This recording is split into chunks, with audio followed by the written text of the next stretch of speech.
que tratamos na Xunta de Goberno que acabamos de celebrar. Nese sentido, avanzarvos que continuamos traballando para cumplir os compromisos da Diputación cos concellos en materia de residencias.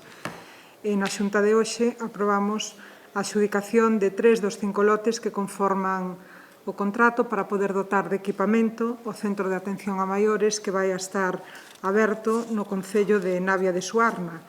En concreto, o que adxudicamos foi por un importe total de 186.000 euros e son os lotes que se corresponden co mobiliario xeral, cos equipos médicos, cos xogos, co material pedagóxico e tamén coas axudas técnicas, a maiores de pequenos electrodomésticos e material de limpeza. Conseguimos coa adxudicación destes 3 lotes, aínda quedan 2 pendientes, o de lavandería, que está pendente de que a empresa proposta como adxudicataria presente a documentación necesaria, e o de cortinaxe, que se volverá a sacar a contratación tras quedar deserto, pois avanzar na apertura desta residencia, deste centro de atención para maiores, e tal e como temos dito xa en anteriores ocasións, a nosa previsión e poder abrir canto antes nos próximos meses a residencia de Navia de Suarna. Por outra parte, na Xunta de Goberno de hoxe aprobamos tamén a adxudicación de novas obras de mellora na rede provincial de estradas, nas carreteras da rede provincial. Neste caso son 3 vías e o importe total conxunto das actuacións nesas 3 vías son 245.000 euros. Son 3 proxectos que vos paso a desglosar a continuación. O primeiro é na LUP 4701, que é a que vai dende a Pobra de Brollón, que une a Pobra de Brollón con Folgoso do Caurel por Parada dos Montes. E aquí o que vamos a facer é acondicionar preto de 19 kilómetros desta vía, que foi xa adxudicada a empresa Adecon Obras e Servicios SL por un importe de 87.000 euros. Polo tanto, son preto de 20 kilómetros desta vía os que van a quedar arranxados en perfectas condicións con esta actuación, que ten un prazo de execución de 4 meses e que é importante porque se trata dunha estrada que dá servicio a maiores destas poboacións, pois a todas aquelas persoas que deciden achegarse ao Xeoparque Montañas do Caurel, e que vai a mellorar os accesos a maiores das poblacións principais a varios núcleos rurais, en concreto son os de Valdomir, Vilamor, Froxán ou Salcedo. Outra actuación dentro deses 3 proxectos que vos dicía é a LUP 4702, que conecta Vilachá coa estación de Pobra de Brollón indo por Rozavales. Aquí o total van a ser 8 kilómetros de actuación. A empresa adxudicataria é Fevisa Vías e Obras SL, o importe son 82.300 euros e estas obras contan nesta ocasión con 3 meses de prazo para executarse e van a mellorar as comunicacións dos veciños e veciñas de Vilachá, de Salvador, de Airexa e de Salgueiros.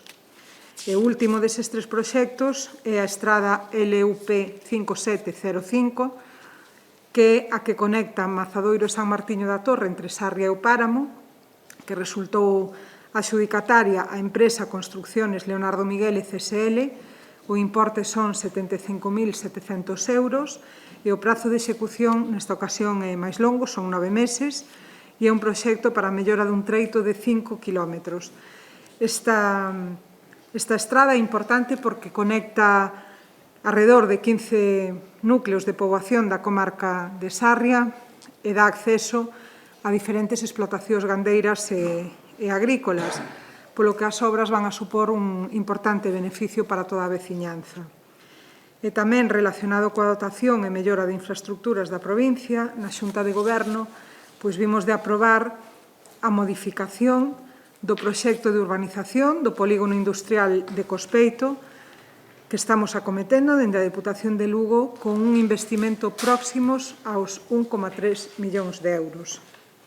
O que se realiza agora é unha modificación do proxecto que non varía ese orzamento inicial e os cambios consisten, por unha banda, na sustitución das luminarias por unidades LED, que agora son as que se utilizan porque contan con maior eficiencia enerxética e capacidade lumínica.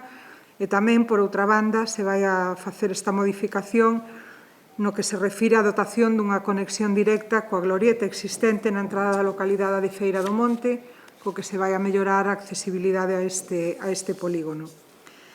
A min me gustaría recordar neste punto que o presidente da Diputación, que José Tomé Roca, decidiu reactivar as obras para a creación deste parque empresarial, cumplindo así co compromiso adquirido dende esta institución provincial cos veciños e veciñas de Cospeito, tal e como se ven facendo con todos os compromisos para esta provincia, en este caso para crear unha infraestructura moi demandada polo tecido empresarial, polo tanto tamén pola veciñanza, e que vai a contribuir, sen dúbida, a dinamizar a economía deste concello de Cospeito.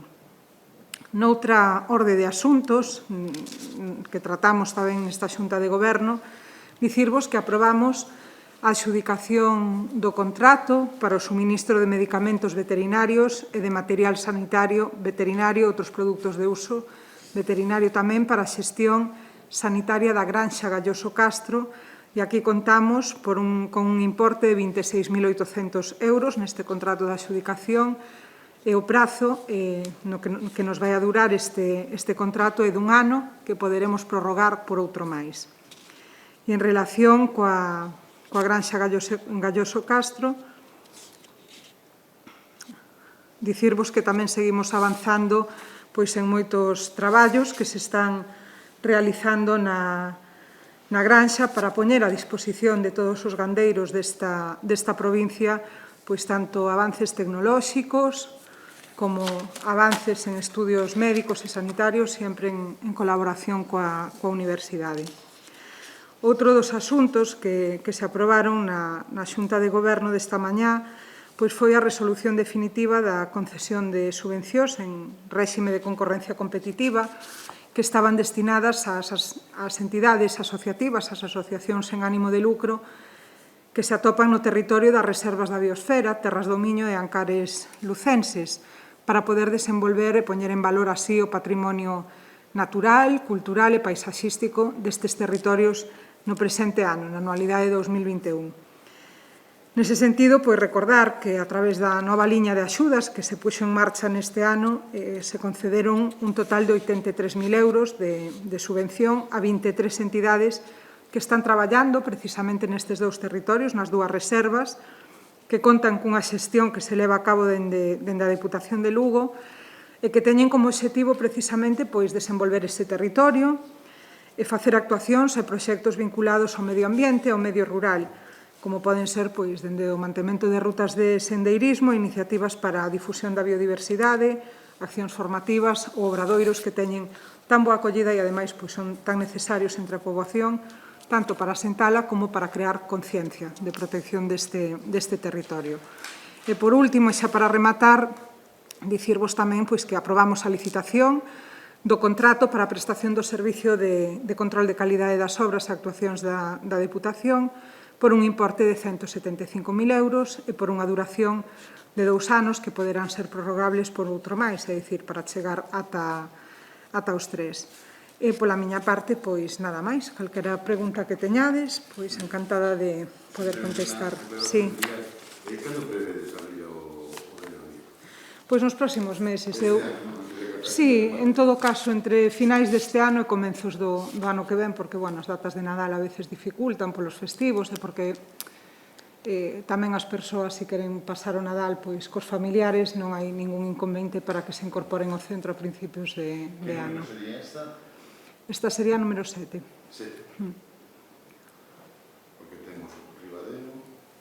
Ten Ribadeo, Trabada, Fonsagrada, Pol.